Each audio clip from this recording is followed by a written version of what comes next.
In today's video, I'm going to cover number theory. Number theory is the unit 3 of MFCS as per JNTU. I hope you found this video helpful for your examination. Subtopic, which is properties of integers. Okay? Properties of integers. Going into this, first let me tell you few points, that is how we denote them. Okay, so we denote the set of positive integers.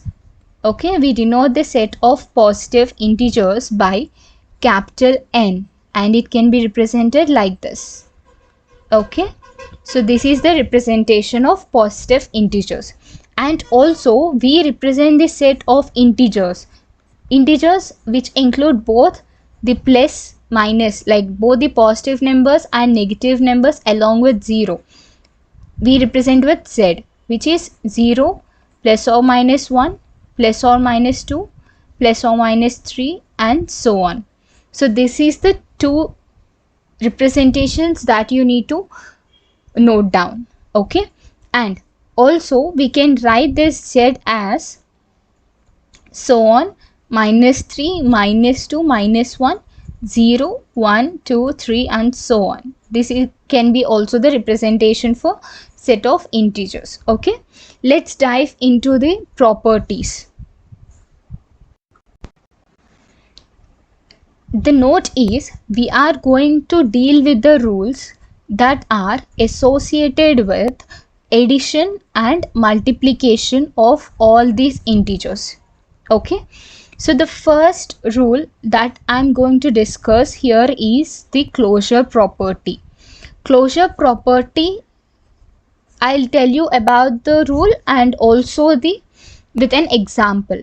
Okay, so closure property says if we take two integers a plus b, then that result will belongs to the Z.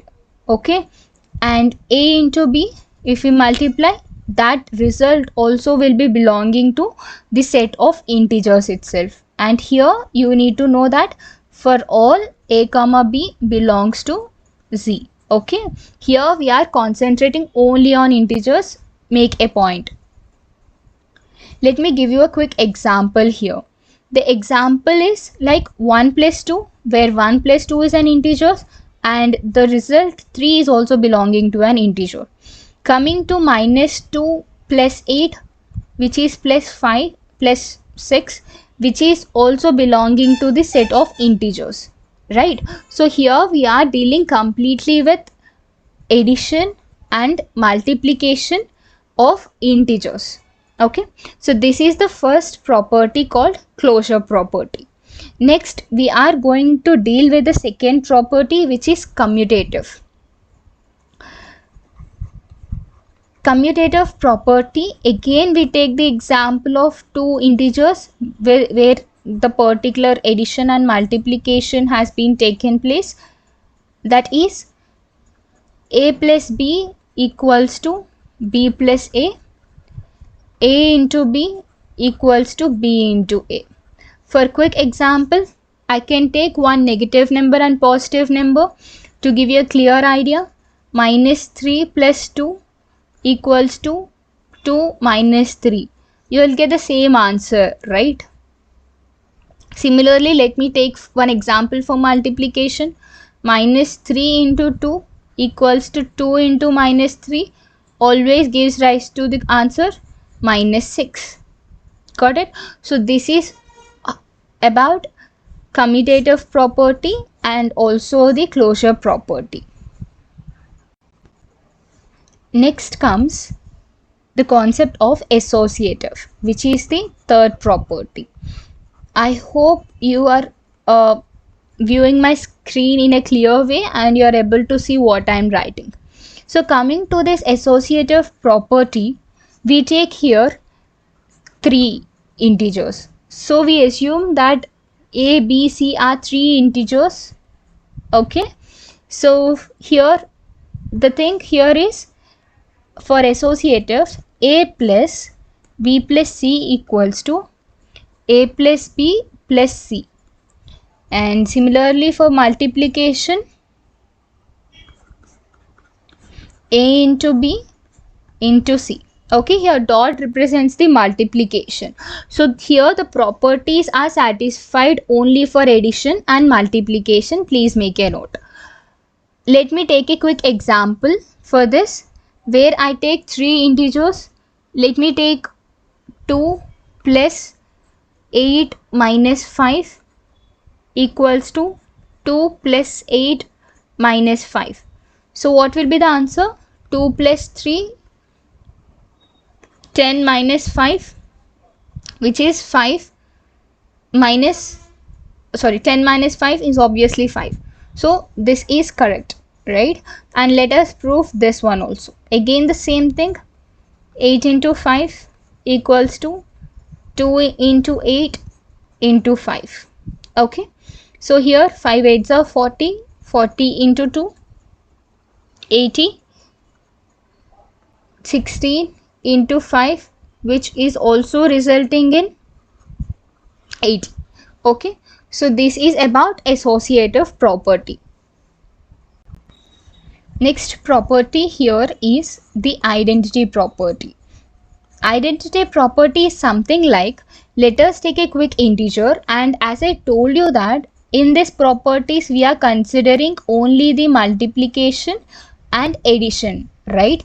So here this identity property is something like, when a number or when an integer is multiplied.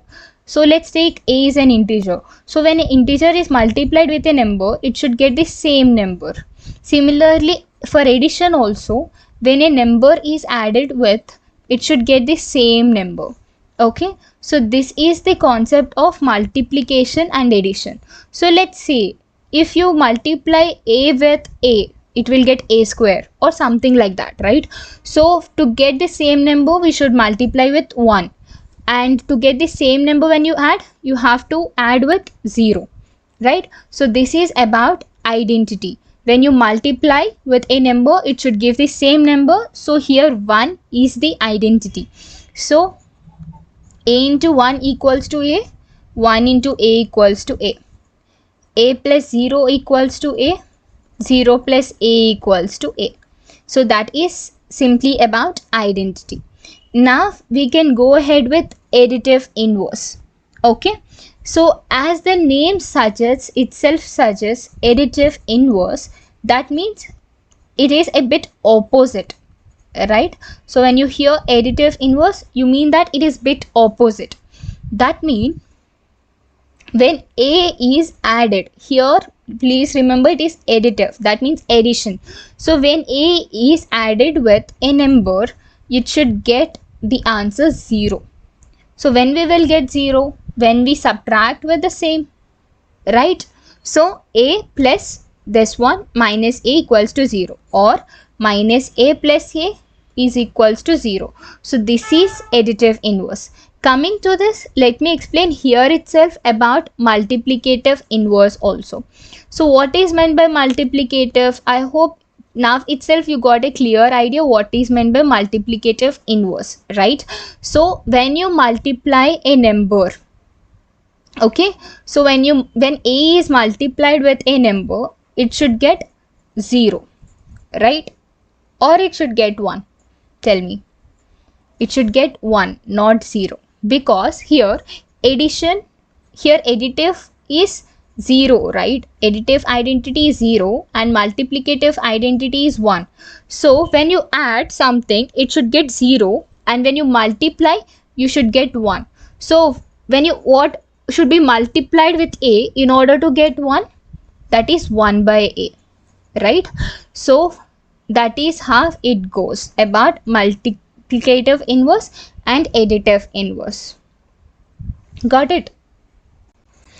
The last property I'm going to discuss here is the distributive property.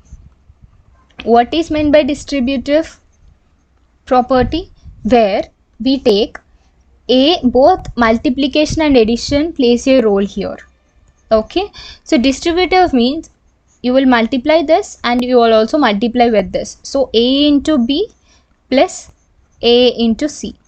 Similarly, if you take B plus C into A, again you have to multiply this and this. That will be resulted in B into A plus C into A, right? So this is about distributive property. Got it? Next, a small one is there, like small property, which is cancellation law. Okay, so let me discuss this point here itself, that is cancellation law. So here, coming to cancellation law, the thing we have to take here is three things. So ABC belongs to integers. Then we have to suppose that A is not equals to 0. If A is not equals to 0, then A into B equals to A into C. Here we are taking multiplication, so that's the reason we are considering A is not equals to 0. So if you take like this, then that means B equals to C. Okay, and also one more thing that can be done here is left cancellation. That is, here you have done here is left cancellation. Coming to right calculation, if B into A equals to C into A, then we are doing right cancellation where it's becoming B equals to C. This is one of the law. Okay, so till now we have dealt with the properties of integers. The next concept is all about division theorem. Now I'm going to explain about division theorem. For division theorem, first let me give you a quick overview about this. Okay, so first let us consider A and B, which are two integers. Okay, here there is a condition that B should be greater than 0, and similarly if we take this, we are concluding that there exists Q and R, which are some unique integers. Okay, now such that we have A equals to BQ plus R, where 0 less than or equal to R less than or equal to B. And also here the things that you need to get a bit highlighted is A equals to BQ plus R with the condition.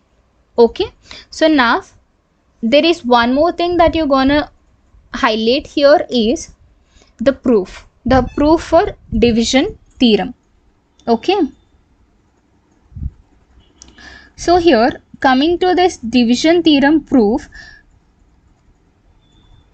let me consider the infinite sequence. Okay, let me consider an infinite sequence for the multiples of B. Okay, so I'm considering the infinite sequence of multiples of B. So what are the multiples of B? That is minus 2B, minus B, 0, B, 2B, and so on, right? So I'm telling multiples. What are multiples? When you multiply a number with B, the answer will be the multiple, right? So I am giving a clear idea of representation here. Okay, I'm considering the infinite sequence of the multiples of B. So here we have to consider two things. One is,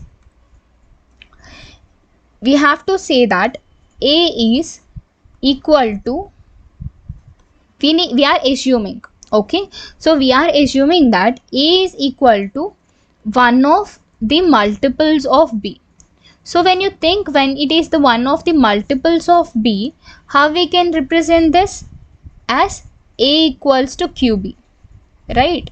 So I am considering it as A equals to QB, and also I am thinking that QB in the sequence is either less than or greater than it.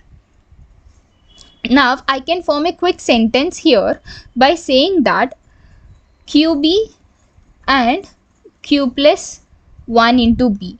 So these are two multiples, QB is 1 multiple, Q plus 1 into 1 multiple, and as I'm thinking A is also can be a multiple of B. So when it is a multiple of B, when it is multiplied with Q, right? So I am thinking A is something which lies in between QB and Q plus 1 into B. Here Q is a imaginary value at present, like it can be 3 or 4 or 5, anything it can be. So we are thinking A will be in the middle. Okay, so now to derive this particular one, I am subtracting this particular equation with minus QB. That means if I subtract with minus QB, it will be like this: QB minus QB plus B, right? So when I do subtract, when you subtract minus QB on this equation, it will be like 0 less than or equal to A minus QB less than or equal to B, right? So here this can be considered as a first equation. Which one? This is considered as the first equation. And now you are considering here this as R. Imagine R equals to A minus QB. Okay, so here if you imagine R equals to A minus QB, and we have the expression A equals to BQ plus R. Remember, this is a proof, so all goes with imagination, right? So by taking A equals to BQ plus R, we are substituting here like A equals to BQ plus A minus QB. So BQ and QB is same, right? So when you substitute here, obviously what you will get? You'll get A equals to A, right? So that is how it goes, right? So here QB, but we want the answer for A. So instead of subtracting directly with this substitution, I can say something like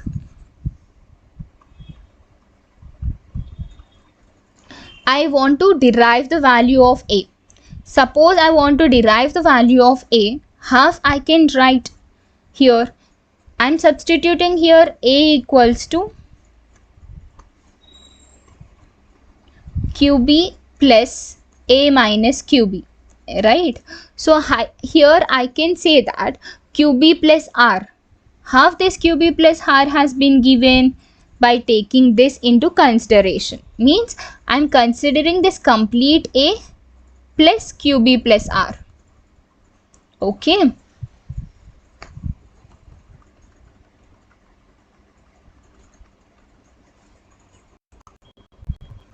Which is considering that R equals to A minus QB, right? So we are considering R equals to A minus QB. And also we are taking this into consideration so that we can say that there is some existence of two integers Q and R, right? So we need to prove the uniqueness. In order to prove the uniqueness of R and Q, what we're gonna say here is, by this particular equation A equals to QB plus R, we are imagining that Q is different and R is different, and similarly we are taking another equation also. Okay, so here 0 less than or equal to R1 less than or equal to B, 0 less than or equal to R2 less than or equal to B. Okay, so these are the two equations, and I hope you are aware of the first one. So what is the first one? Here we have, first one is 0 less than or equal to A minus QB less than B, right? So this is the first one. So first one, second one and third one. In order to prove the uniqueness, we gonna have a contradiction that Q1B plus R1 equals to Q2B plus R2. So this is a contradiction. Okay, so when we say this, we can say that R1 and R2, which means if you see here, R1 equals to R2 and also Q1 equals to Q2, right? By considering this in a normal way. So this is how the proof of division theorem goes. Okay. For a clear understanding of division theorem, I'm going to take a quick example, that is, let A equals to 21 and B equals to 5, then we have A equals to QB plus R, right? So here when we have this A and B, how we will get the answer for Q and R? If A equals to 21 and we don't know Q, and B equals to 5 plus R. So here R is the remainder and Q is the quotient. So what is the nearest quotient that can satisfy 21? Which is 4, right? So 4 into 5 and the remainder is 1. So is this satisfying? Yes. So this is the theorem and proof of division theorem. Hope you got a clear idea now. Now let me give you a clear idea about testing for prime numbers. Okay, this is also one of the subtopic, testing for prime numbers. When you hear about this testing for prime numbers, the thing that I can tell you is, first let's take a quick example. Okay, so let's take n equals to 100. Okay, so you have to find all the prime numbers that are less than 100. So in order to do that, first find all the primes that are less than or equal to 100. It is enough to find those numbers that are not divisible by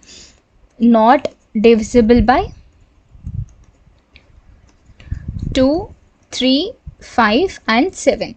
So let me tell you the steps to do this. Okay, step 1, which is list all the integers from 2 to 100. Okay, the next step that you're gonna do is cross out all the multiples of 2 that are greater than 2 and less than 100. Okay, so you have to cross out. That means you have to delete all the multiples that is also only the multiples of 2. You have to delete all the multiples of 2 that are greater than 2 and less than 100. Step number 3, cross out all the multiples of, again cross out all the multiples of 3. Okay, and here you have to cross all the multiples of 3, but you shouldn't cross out 3 because 3 is a prime number. Next, step 4, you have to cross out all the multiples of 5. Same here, again you shouldn't cross out 5 because it is also a prime number. Till now, did you get it? To find testing for prime numbers, you have to cross out all the multiples of 2, 3, 5, and also you have to cross out all the multiples of 7. Okay, so then if you do all these steps, the numbers that are remaining are primes. That's it. Okay, so this is the way that we can find the primes. So this is for testing for prime numbers. In this concept of fundamental theorem of arithmetic, it believes that every natural number can be expressed in the form of product of power of its primes. Okay, so every number can be represented with its power of its primes. Okay, so let me give you a quick example for this. Let's take the concept of, let's take the number 1092. So here we have to express it in the form of primes and its power. First let me take 2. So here what is remaining here after taking this? We have 546. Again I am dividing with 3. I'll have 3 ones are 3, 3 eights are, 3 twos are. Again divide. Here I'll have 7 and I'll also have 13. Okay, so these are the things that I have, the primes. Okay, so this can be expressed, that means 1092 can be expressed as 2 power 2, because here we have the prime 2 repeated 2 times, and then 3, and then 7, and then 13. So all these are primes. So this is the fundamental theorem of arithmetic. Okay, so here coming to this, we have a small proof. The proof here is the prime factorization. What is this? The prime factorization of any natural number. So here natural numbers are like all the positive numbers, we can say. So the prime factorization of natural numbers is said to be unique. Okay, is said to be unique for except the orders of their factors. In general, a composite number. Let's take a composite number which is A, which can be expressed as P1, P2, so on Pn, where these are the primes. Okay, so A is a number and it is represented with this, like the multiplication of all the prime factors that are available for that number. Let's take another quick example, which is 100. If you take 100, it will be represented as like this, again 2, 25, 5 and 5, right? So this can be represented as 100 equals to 2 square into 5 square. So this is the concept of fundamental theorem of arithmetic. Okay. Next concept here is modular arithmetic. Coming to modular arithmetic, what this particular concept says is all about congruence. Have you ever heard about the word congruence? Let me explain you. If A and B are two integers, okay, if A and B are two integers, and suppose M is a positive integer, then A is said to be congruent to B modulo M. Okay, so here that means A is said to be congruent. Congruent means this symbol we use. So A is said to be congruent to B mod M. This is modular arithmetic. If here we have another thing, that if M divides A minus B, or A minus B is the multiple of M. So here the condition when it will be congruent, if A minus B is the multiple of M. Okay, remember this carefully. Okay, so let us take a quick example, that is, let me take 93 as A, so 93 and B as 13 and modulo 5. Okay, so here we are thinking that it is possible only when A minus B is the multiple of B, right, multiple of M. So what is A minus B? That is 93 minus 13 equals to 80, right? So 93 minus 13 equals to 80, which is a multiple of M, which is a multiple of 5, right? Because when you multiply 5 with 60, you will get obviously the answer 80. So this condition is satisfied. So this should also be satisfied, right? So what is 13 mod M? So here 13 is called as the residue of 93 mod 5. Okay, residue of 93 mod 5, and 5 is the modulus of congruence. 5 is the modulus of congruent. So this is how this modular arithmetic concept goes. Let us consider A and B as two non-zero integers. Okay, so let us consider a and b as two non-zero integers, where a non-zero integer m is said to be LCM of a and b. Please listen carefully, where you are taking two integers and now we are considering a non-zero, means which is a number, so we are specifying that it is not a zero. So a non-zero integer m is said to be LCM of a and b. Okay, so here this is the LCM, but how you can say that a particular number is a particular integer is the LCM of a and b? When, let's take, if m should be the, see for sure m should be the common multiple of both a and b. Okay, it should be the common multiple of both a and b, and also we have here, then it can be the least like the common multiple. Okay, and here we can say that how it is a multiple. What is meant by multiple?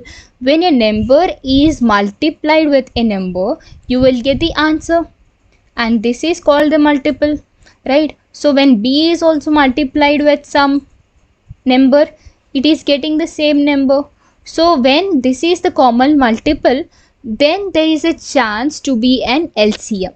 Let us take an example so that you will clearly understand. Okay, so here LCM of 30 and 45 is taken. Okay, so here for 30 and 45, the one thing that I can suggest you is take the primes. Okay, take the primes. So here LCM is 30 and 45. I am taking 5, 6 and 5 nines are. You have to do it until there is no way to divide it, or there is no way multiples are found. Until then you need to continue this. So here I am taking 3, 2 and 3. I can't do anything here, right? 2 and 3. But for your satisfaction, if you want to do, you can do like this also. Okay, so now if you multiply these things, 5, 3, 2 and 3, that is 5 into 3 into 2 into 3. So 3 2s are 6, 6 3s are 18, 18 into 5, which is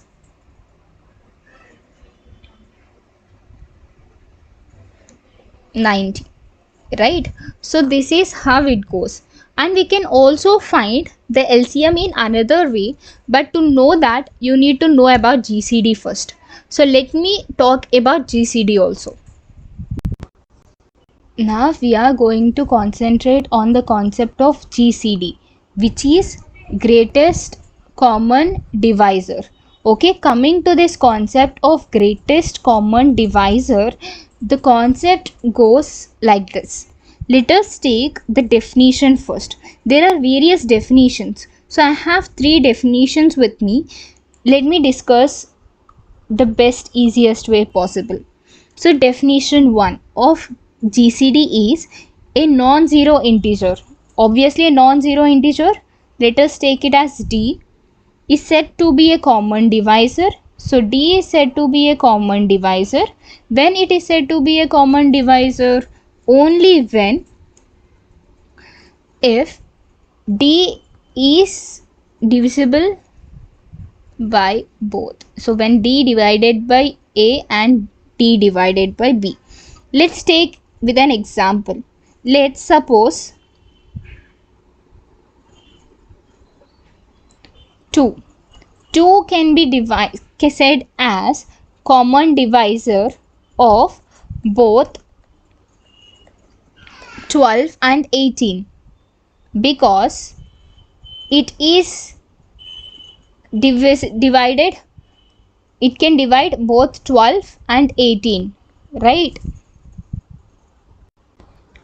Similarly, let's take another common divisor, which is 3. 3 is also a common divisor for both 12 and 18, right? And 6 is also a common divisor. 6 2s are 12, 6 3s are 18, right? So that means these are the common divisors, these three. So among these three common divisors, which is the greatest common divisor? 6 is the common divisor. Got it? And we also have another definition, which is, let's take the divisors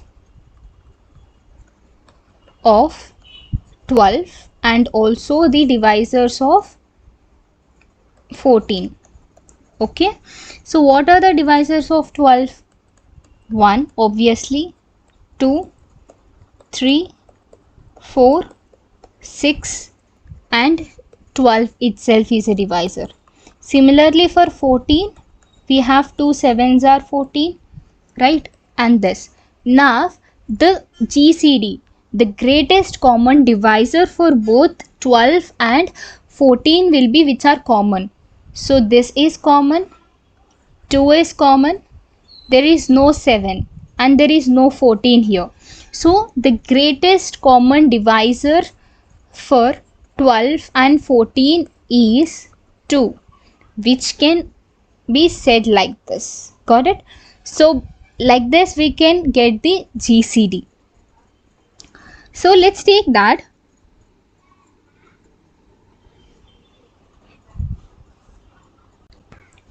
One more small thing that I want to notify here is, if GCD of A comma B, two numbers, where if GCD of two numbers is 1, then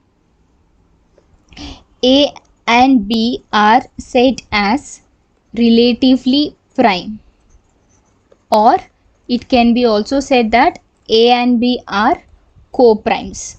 Okay, so here let's take a quick example. GCD of 5 comma 7, which will be 1, right? So here it is satisfied, and GCD of 3 comma 17, which is 1, because the obviously the common divisor will be 1. And we can also take the example of 4 and 7 also. So the common divisor for 4 and 7 will be 1, right? So then 4 and 7 also called as co-primes. So the only thing of co-prime that you need to remember is, co-primes are the numbers whose common factor is only 1. Okay, so then those are called as co-primes. And we can also take 15 and 8, because what are the divisors of 5? Plus or minus 1, plus or minus 3, plus or minus 5. For 8, it will be like plus or minus 1, plus or minus 2. That's it, right? 4 2s are, right? This is what we can say. So the common here is 1. So then 18, 8 and 5, 15 can also be called as co-primes. And here we have a particular theorem for GCD. Okay, and we can say that the theorem is, the GCD common divisor, greatest common divisor is unique. So this is the theorem. Okay, so here we have to come with a proof and also a lemma, right? So that is, let a1, a2, so on am be integers. Okay, so these be integers, and let d1 and d2 be their GCD, which is greatest common divisor. Now d1 divides all the integers because it is a common divisor, and also d2 is their GCD. That means here it is also dividing them, all the integers that we have taken, which directly implies that d1 can divide d2. Okay, d1 can divide d2. Parallelly, if d2 divides all this and d1 also divides, it can be possible that d2 divides d1. Okay, so this is the proof. Okay, let us take a quick example here. Like let's take the same example that we have taken earlier, or we can take 12 and 15. Okay, so here the multiples are 1, 2 and 6, right? And also 3 and also 4, right? So these are the multiples of 12 and also plus or minus 12. Here for 15 we have 3, 5, 15, right? So the common are 1 and 3, right?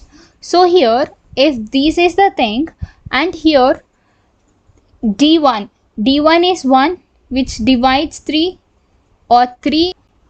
Let's take this lemma of GCD. We are thinking that if A equals to QB plus R, where A, B, Q, R belongs to integers, then we say that GCD of A comma B equals to GCD of B comma R. Okay, so when we take this into consideration, we are thinking that we need divisors, right? So we are thinking that D1 will be the GCD of A comma B and D2 will be the GCD of B comma R. Okay, so now if D1 equals to GCD of A comma B, which means it divides, which D1 divides both A comma B, right?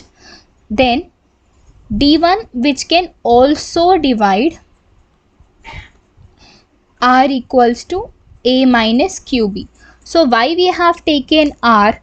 Because we already know that A comma B can be divided by D1, and the only thing we left is R. So have to get this R value from this. Like if you see here, I am writing in the brackets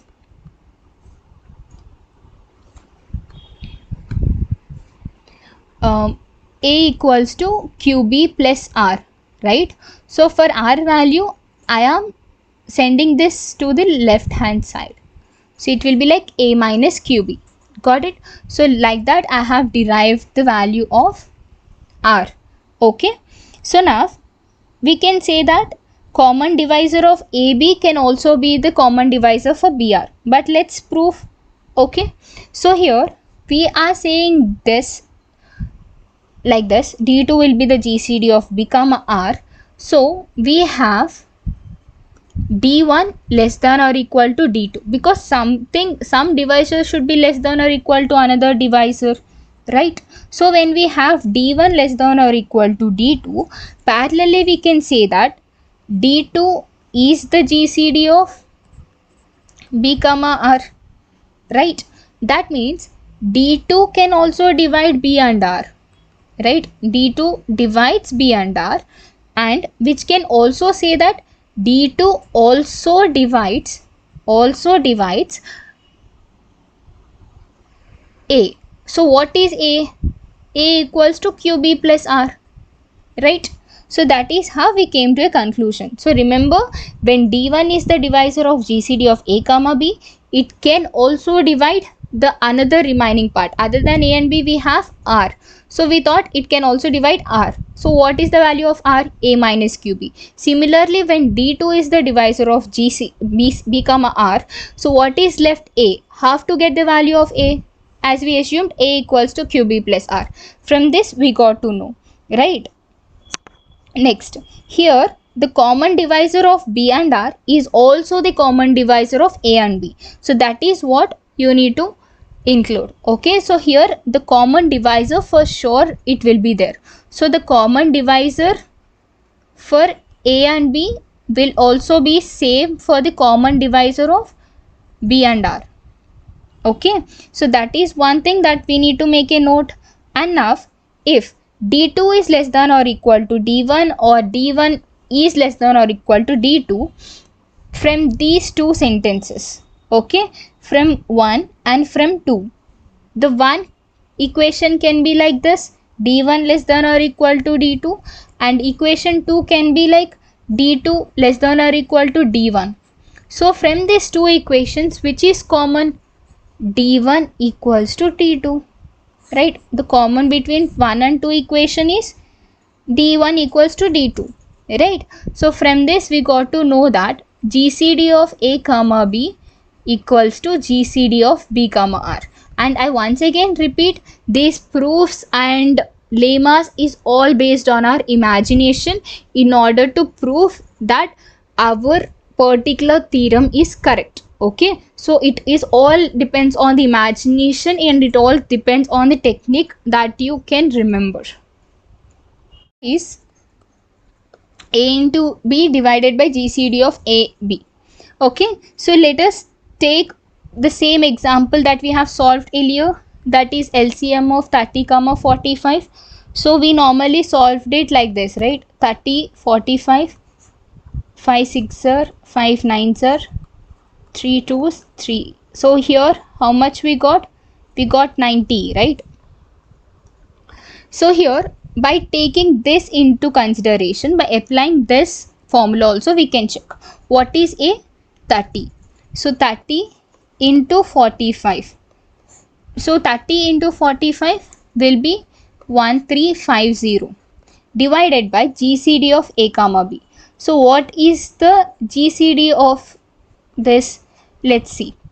1, 2, 15, 6 5s are, right? 2 will be there, and also 3 will be there, right? And it itself will be there for sure, right? So 1 2 3 4, it will not be possible. 5 we done, 6 we have done, right? So let's check with 45 also. I'm just dividing it with a line so that we will not get confused. Okay, so for 45 we can write plus or minus 1, and then we can go ahead with plus or minus of 9, 5, and also we can go with 45 itself, and also 3, 15, right? So here what will be the greatest? If you just check clearly, I think I got my answer here itself, that is 15, right? So I'll try to divide 1350 with 15. So 1350 divided by 15 will be 90. Got it? So this is one of the formula where you can derive LCM using GCD. Okay.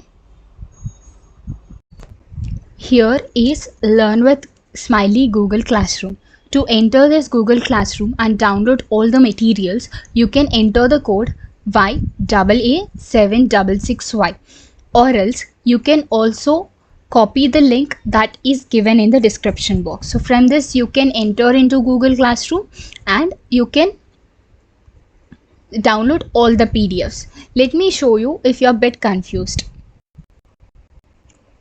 Here you can find this 9 dotted square on your Google, like Gmail or YouTube, something like that. Here you can find every time on your drive also. If you click here, you can find the list of things.